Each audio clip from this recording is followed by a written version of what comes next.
हरिः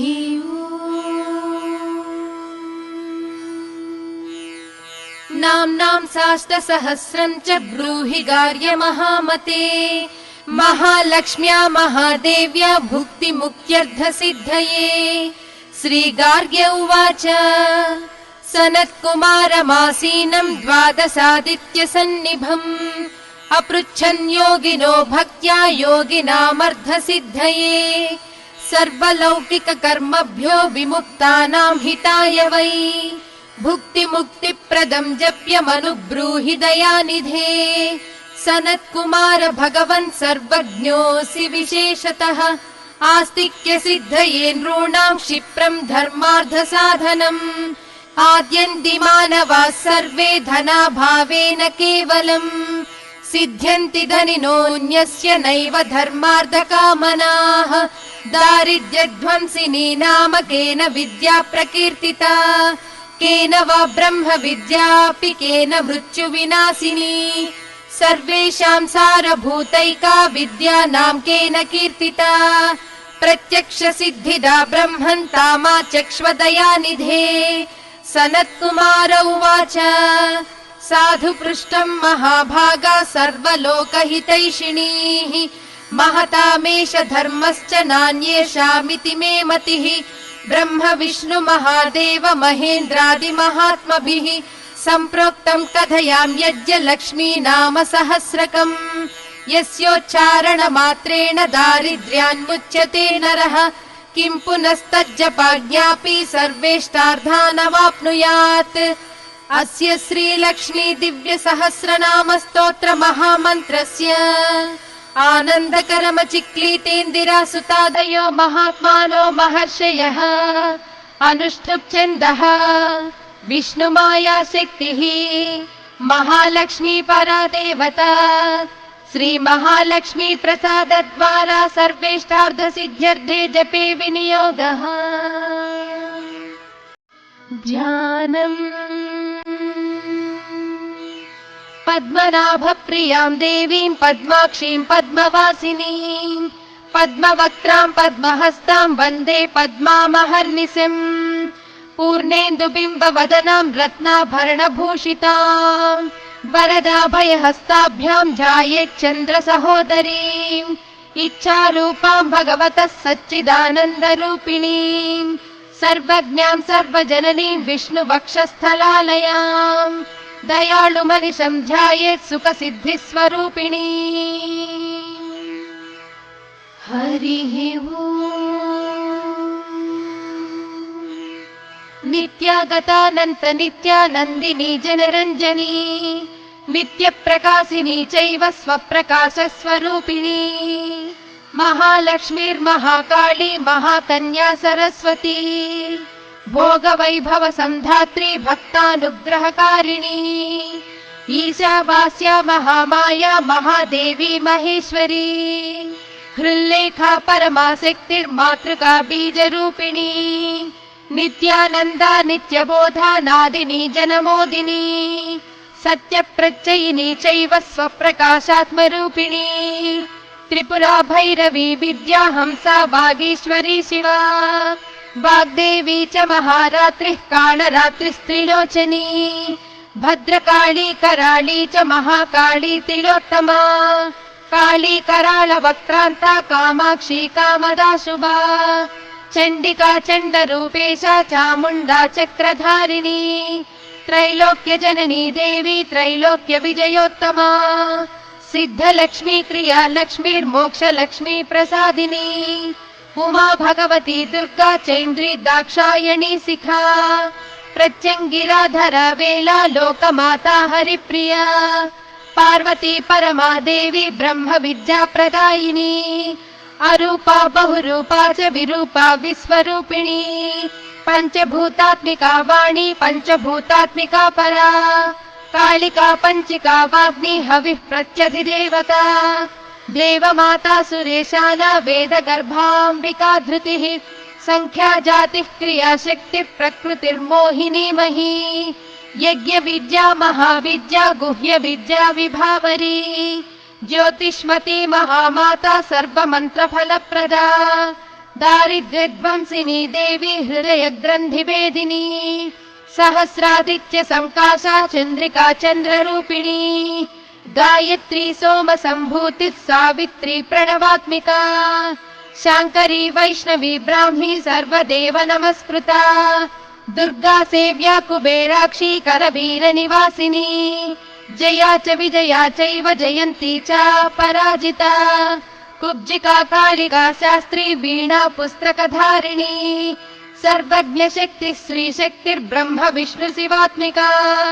इडा पिङ्गलिका मध्या मृणाली तन्तुरूपिणी यज्ञेशानी प्रधा दीक्षा दक्षिणा सर्वमोहिनी अष्टांग योगिनी देवी निर्बीज ध्यान गोचरा सर्वतीर्थस्थिता शुद्धा सर्वपर्वतवासिनी वेद शास्त्र प्रदा देवी षडंगादि पदक्रमा शिवा धात्री शुभानंदा यज्ञ कर्म स्वरूपिणी व्रतिनी मेनका देवी ब्रह्माणी ब्रह्मचारिणी एकाक्षर परातारा भवबन्ध विनाशिनी विश्वंभरा धरा धारा निराधाराधिकस्वरा राका कुहूरमावास्या पूर्णिमानुमति द्युतिः सिनीवाली शिवावस्या वैश्वदेवी पिसङ्गिला पिप्पला च विशालाक्षी रक्षोऽग्नि वृष्टिकारिणी दुष्ट विद्रावणी देवी सर्वोपद्रवनाशिनी शारदा सरसन्धाना सर्वशस्त्र स्वरूपिणी युद्ध मध्यस्थिता देवी सर्वभूत प्रभञ्जनी अयुद्धायुध रूपा च शान्ता शान्ति स्वरूपिणी गंगा सरस्वती वेणी यमुना नर्मदा पगा समुद्र वसना वासा ब्रह्मांड श्रेणी मेखला पंचवक्त्रा दशभुजा शुद्ध स्फटिक सन्निभा रक्ता कृष्णा सिता पीता सर्ववर्णा निरीश्वरी कालिका चक्रिका देवी सत्या तु वटका स्थिता तरुणी वारुणी नारी ज्येष्ठा देवी सुरेश्वरी विश्वंभरधरा कर्त्री गणार्गण विभंजनी संध्या रात्रि दिवा ज्योत्स्ना कला काष्ठा निमेशिका उर्वी कात्यायनी शुभ्रा संसारार्णवतारिणी कपिला कीलिका शोका मल्लिका नवमल्लिका देविका नंदिका शांता भंजिका भयभंजिका कौशिकी वैदिकी देवी सौरी रूपाधिका तिभा दिग्वस्त्रा नववस्त्रा च कन्यका कमलोद्भवा श्री सौम्य लक्षणातीत दुर्गा सूत्र प्रबोधिका श्रद्धा मेधा कृति प्रज्ञा धारणा कान्तिरेव च श्रुति स्मृतिर्धृतिर्धन्या भूतिरिष्टिर्मनीषिणी विरक्तिर्व्यापिनी माया सर्वमाया प्रभञ्जनी महेन्द्री मंत्रिणी सिंही चेन्द्रजाल स्वरूपिणी अवस्थात्रय निर्मुक्ता गुणत्रय विवर्जिता येषणत्रय निर्मुक्ता सर्वरोग विवर्जिता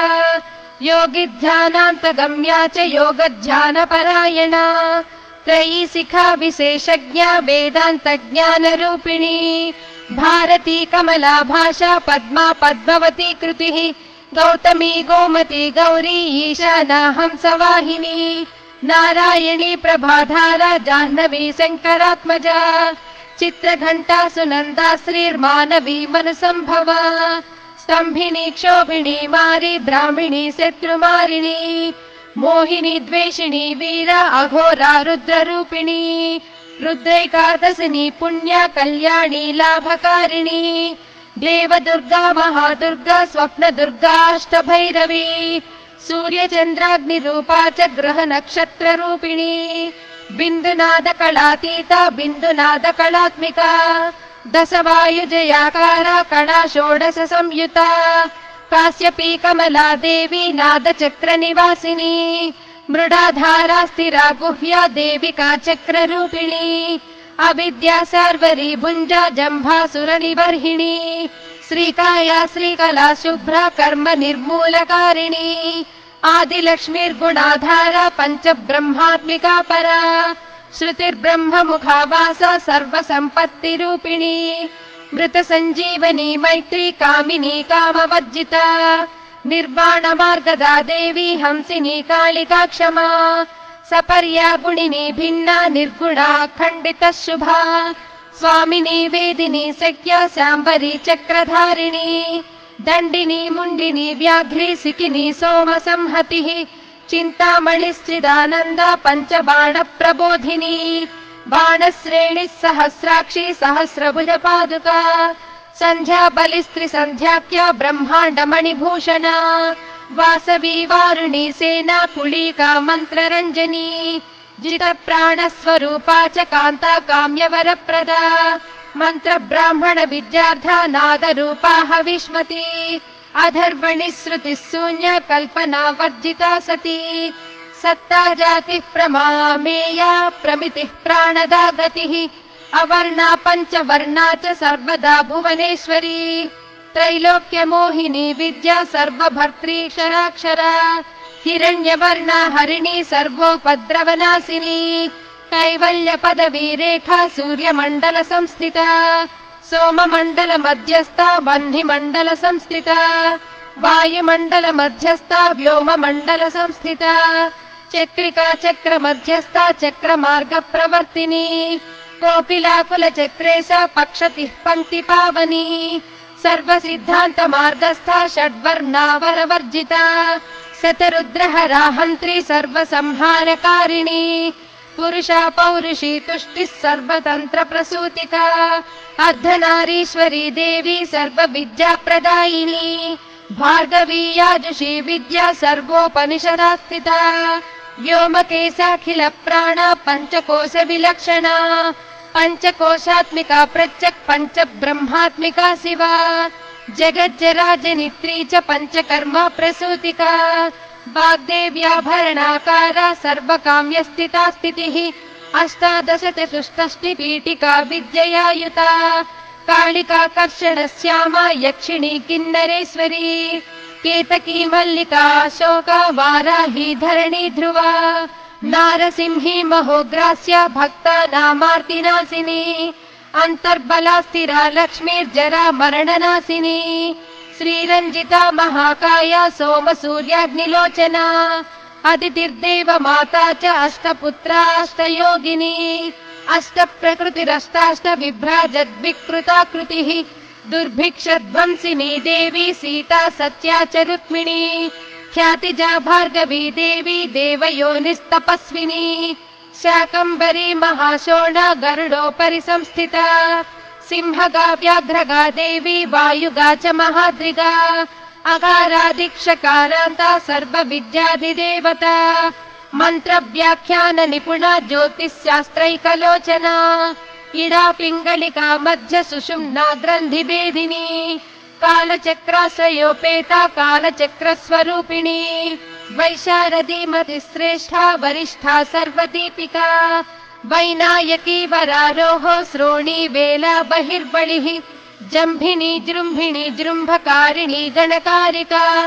चरणी चक्रिकानन्ता सर्वव्याधि चिकित्सकी देवकी देव संकाशा वारिधिः करुणाकरा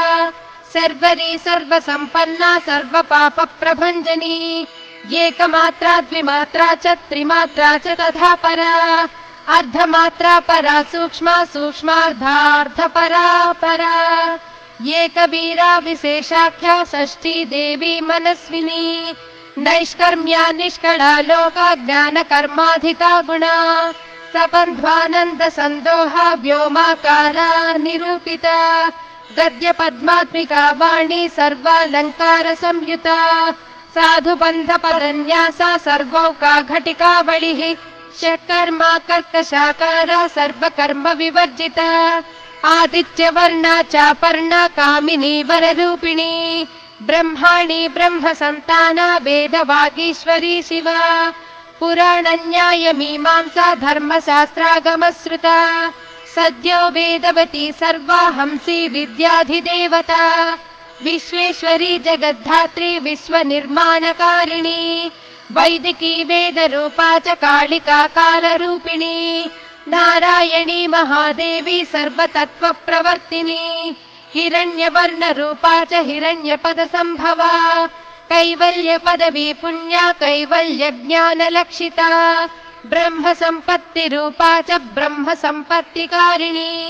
वारुणी वारुणाराध्या सर्वकर्म प्रवर्तिनी एकाक्षरपरा युक्ता सर्वदारिद्र्यभञ्जिनी पाशाङ्कुशान्विता दिव्या वीणा व्याख्याक्षसूत्रभृत् एकमूर्तिस्त्रयी मूर्तिर्मधुकैटभञ्जनी साङ्ख्या साङ्ख्यवती ज्वाला ज्वलन्ती कामरूपिणी जाग्रन्ती सर्वसम्पत्तिः सुषुप्ता स्वेष्टदायिनी कपालिनी महादंष्ट्रा भ्रुकुटी कुटिलालना सर्वावासा सुवासा च बृहत् सृष्टिश्च साक्वरी छन्दो गणप्रतिष्ठा च कल्माशी करुणात्मिका चक्षुष्मती महाघोषा खड्गचर्मधरा शनिः शिल्पवैचित्र्य विद्योता सर्वतो भद्रवासिनी अचिन्त्यलक्षणाकारा सूत्रभाष्य निबन्धना सर्ववेदार्थ सम्पत्तिः सर्वशास्त्रार्धमातृका अकारादिक्षकारान्त मात्रा वर्णकृतस्थला सर्वलक्ष्मी सदानन्दा सार विद्या सदा शिवा सर्वज्ञा सर्वशक्तिश्च खेचरी रूपगोच्छ्रिता अणिमादिगुणोपेता पराकाष्ठा परागतिः हंसयुक्त विमानस्था हंसारूढा शशिप्रभा भवानी वासना शक्तिराकृतिस्थाखिलाखिला तंत्र हेतुर्विचित्रांगी व्योम गंगा विनोदिनी वर्षा च वार्षिका चैव ऋग्यजुस्सामरूपिणी महानदी नदी पुण्या गण्य पुण्य गुणप्रिया समाधिगतलभ्यार्था श्रोतव्या स्वप्रिया घृणा नामाक्षरपदा देवी उपसर्गनखाञ्चिता निपातोरुद्वयी जङ्घा मातृका मन्त्ररूपिणी आसीना च शयाना च तिष्ठन्ती धावनाधिका लक्ष्यलक्षण योगाढ्या ताद्रूप्य गणनाकृतिः सैकरूपा नैकरूपा सेन्दुरूपा तदाकृतिः समास तद्धिताकारा विभक्ति वचनात्मिका स्वाहाकारा स्वधाकारा श्रीपत्यर्धाङ्गनन्दिनी गम्भीरा गहना गुह्या योनिलिङ्गार्धधारिणी शेषवासुकि संसेव्या चपला वरवर्णिनी कारुण्याकार सम्पत्तिः कीलकृन्मन्त्रकीलिका शक्ति बीजात्मिका सर्वमन्त्रेष्टा अक्षय कामना आग्नेयी पार्थिवा आप्या वायव्या व्योमकेतना सत्यज्ञानात्मिकानन्दा ब्राह्मी ब्रह्म सनातनी अविद्या वासना माया प्रकृतिः सर्वमोहिनी शक्तिर्धारण शक्तिश्च चिरचिच्छक्ति योगिनी वक्त्रारुणा महामाया मरीचिर्मदमर्दिनी विराट स्वाहा स्वधा शुद्धा निरूपास्ति सुभक्तिगा निरूपिता द्वयी विद्या नित्या नित्यस्वरूपिणी वैराजमार्ग संचारा सर्वसत्पथदर्शिनी जालन्धरी मुडानी च भवानी भवभञ्जनी त्रैकालिक ज्ञान तन्तुस्त्रिकाल ज्ञानदायिनी नादातीता स्मृतिः प्रज्ञा धात्री रूपा त्रिपुष्करा पराजिता विधानज्ञा विशेषित गुणात्मिका हिरण्यकेशिनी हेमा ब्रह्मसूत्र विचक्षणा असंख्येय पदार्थान्त स्वर व्यञ्जन वैखरी मधुजिह्वा मधुमती मधुमासोदया मधुः माधवी च महाभागा मेघ गम्भीर निस्वना ब्रह्म विष्णु महेशादि ज्ञातव्यार्थ विशेषगा नाभौ वह्निशिखाकारा ललाटे चन्द्र सन्निभा भ्रूमध्ये भास्कराकारा सर्वताराकृतिर्हृदि कृत्तिकादिभरण्यन्त नक्षत्रेश्चर्चितोदया ग्रह विद्यात्मिका ज्योतिर्ज्योतिर्बिन्वति जीविका ब्रह्माण्ड गर्भिणी बाला सप्तावर्ण देवता वैराजोत्तम साम्राज्य कुमार कुशलोदया भगला भ्रमराम्बा च शिवदूती शिवात्मिका मेरु विन्द्यादि संस्थाना काश्मीर पुरवासिनी योग निद्रा महानिद्रा विनिद्रा राक्षसाश्रिता सुवर्णदा महागंगा पंचाख्या पंच संहतिः सुप्रजाता सुवीर्या च सुपोषा सुपतिः शिवा सुगृहा रक्त बीजान्ता हत कंदर्प जीविता समुद्र व्योम मध्यस्था समबिन्दु समाश्रया सौभाग्यरस जीवातु सारा सार विवेक धृक् त्रिवल्यादि सुपुष्टांगा भारती भरताश्रिता नाद ब्रह्ममयी विद्या ज्ञान ब्रह्ममयी परा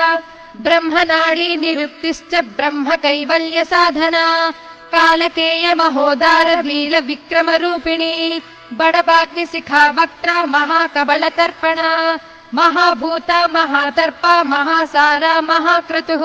पञ्चभूता महाग्रासा पञ्चभूतादिदेवता सर्वप्रमाणा सम्पत्तिः सर्वरोगप्रतिक्रिया ब्रह्माण्डान्तर्बहिर्व्याप्ता विष्णुवक्षो विभूषिणी शाङ्करी विधिवक्त्रस्था प्रवरावरहेतुकी हेममाला शिखामाला त्रिशिखा पञ्चलोचनी सर्वागम सदाचारा मर्यादा यातु भञ्जनी पुण्यश्लोकप्रबन्धाढ्या सर्वान्तर्यामि रूपिणी सामगान समाराध्या श्रोतृकर्णरसायना जीवलोकैकजीवातुर्भद्रोदार विलोकना तटित्कोटिल सत्कान्तिस्तरुणी हरिसुन्दरी मीननेत्रा च नेन्द्राक्षी विशालाक्षी सुमङ्गला सर्वमङ्गल सम्पन्ना साक्षान् मङ्गलदेवता देहि हृद्दीपिका दीप्तिर्जिह्म पाप प्रणासिनी अर्धचन्द्रोलसद्धंष्ट्रा यज्ञवाटी विलासिनी महादुर्गा महोत्साहा महादेव बलोदया ढाकिनीढ्या साकिनीढ्या साकिनीढ्या समस्तजुट निरङ्कुशा नाकिवन्द्या षडाधाराधिदेवता भुवन ज्ञान निःश्रेणी भुवनाकार वल्लरी शाश्वती शाश्वताकारा लोकानुग्रहकारिणी सारसी मानसी हंसी हंसलोकप्रदायिनी चिन्मुद्रालङ्कृतकरा कोटिसूर्य समप्रभा सुखप्राणि शिरोरेखा सरदृष्टप्रदायिनी सर्वसाङ्कर्य दोषग्नि ग्रहोपद्रवनाशिनी क्षुद्रजन्तुभयग्नि च विषरोगादिभञ्जनी सदा शान्ता सदा शुद्धा गृहच्छिद्र निवारिणी कलिदोष प्रशमनी कोलाहल पुरस्थिता गौरी लाक्षणिकी मुख्या जगन्याकृतिवर्जिता माया विद्या मूलभूता वासवी विष्णुचेतना वादिनी वसुरूपा च वसुरत्न परिच्छदा छान्दसी चन्द्र हृदया मन्त्रा स्वच्छन्द भैरवी वनमाला वैजयन्ती पञ्च दिव्यायुधात्मिका पीताम्बरमयी चञ्चत् कौस्तुभा हरिकामिनी नित्या तज्जा रमा रामा रमणी मृत्युभञ्जनी ज्येष्ठा काष्ठाधनिष्ठान्ता शराङ्गी निर्गुणप्रिया मैत्रेयी मित्रविन्दा च शेष्य शेषकलाशया वाराणसी वासलभ्या आर्या वर्तजनस्तुता जगदुत्पत्ति संस्थान संहारत्रय कारणा त्वमम्ब विष्णु सर्वस्वं नमस्तेऽस्तु महेश्वरी नमस्ते सर्वलोकानां जनन्यै पुण्यमूर्तये सिद्धलक्ष्मीर्महाकाली महालक्ष्मीर्नमोऽस्तु ते सद्यो जाताधिपञ्चाग्निरूपा पञ्चकपञ्चकम् यन्त्रलक्ष्मीर्भवत्यादिराद्याद्येते नमो नमः सृष्ट्यादिकारणाकार वितते दोषवर्जिते जगल्लक्ष्मीर्जगन्मातर्विष्णुपत्नी नमोऽस्तु ते नवकोटि महाशक्ति समुपास्य पदाम्बुजे कनत्सौवर्णरत्नाढ्य सर्वाभरणभूषिते अनन्त नित्य महिषी प्रपञ्चेश्वर नायकी अत्युच्छ्रित पदान्तस्थे परमव्योमनायकी नाकपृष्ठगताराध्ये विष्णुलोकविलासिनी वैकुण्ठराज महिषी श्रीरङ्गनगराश्रिते रङ्गनायकि भूपुत्री कृष्णे वरदवल्लभे कोटि ब्रह्मादि संसेव्ये कोटि रुद्रादि कीर्तिते मातुलङ्गमयं खेटं सौवर्ण चषकं तथा पद्मद्वयं पूर्णकुम्भं कीरं च वरदाभये पाशमङ्कुशकं शङ्खं चक्रं शूलं कृपाणिकां धनुर्बाणौ चाक्षमालां चिन्मुद्रामपि बिभ्रतीम् अष्टादश भुजे लक्ष्मी महाष्टादश पीठगे भूमि नीलादि संसेव्ये स्वामि चित्तानुवर्तिनी पद्मे पद्मालये पद्मपूर्ण कुम्भाभिषेचिते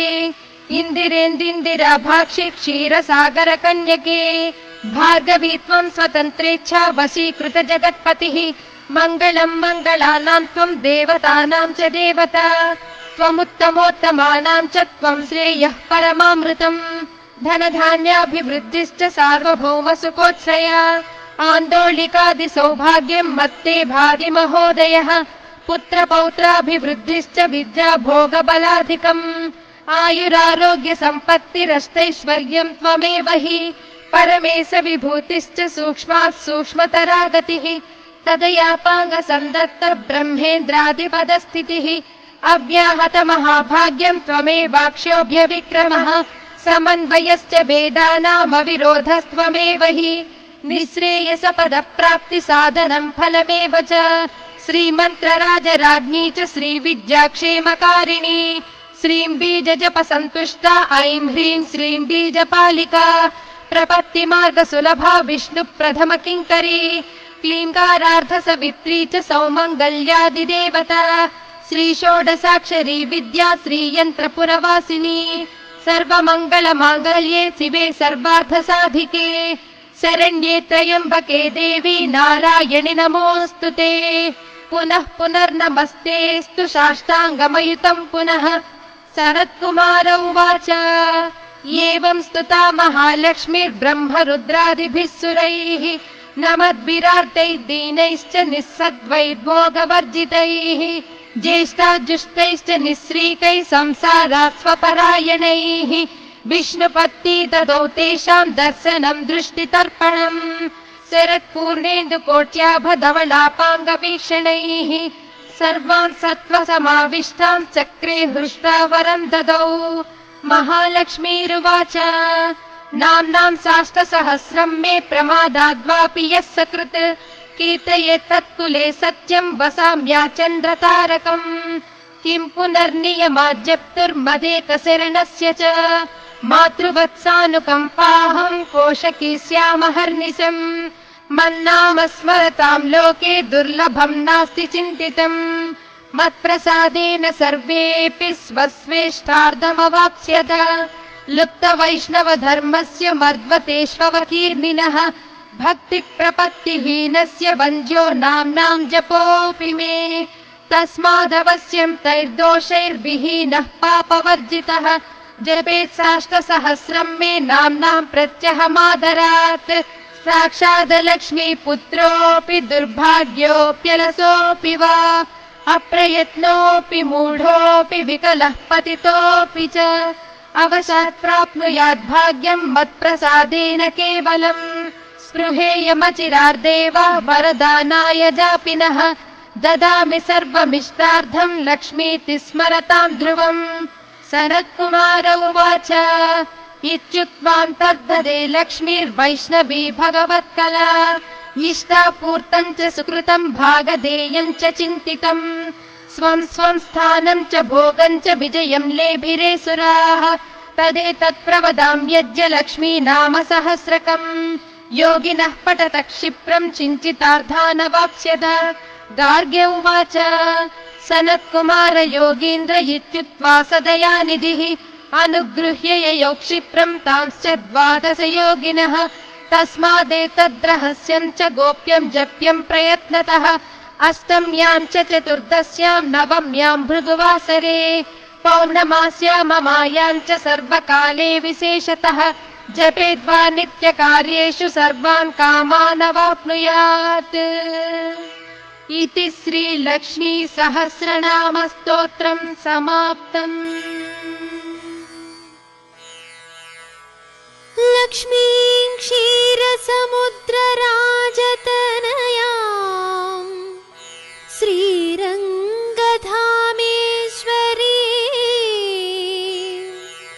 दासीभूत समस्तदेववनिता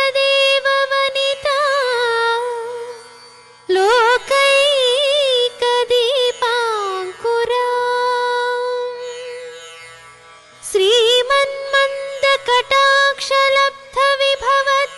ब्रह्मेन्द्र गङ्गाधरा त्वां त्रैलोक्यकुटुम्बिनी सरसिजा वन्दे मुकुन्दप्रिया वन्दे मुकुन्दप्रिया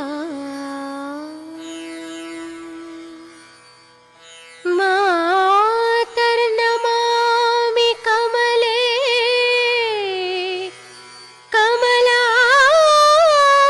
कमलायताक्षी श्रीविष्णु हृत्कमलवासिनी विश्वमाता क्षीरोदजे कमलकोमलगर्भगौरी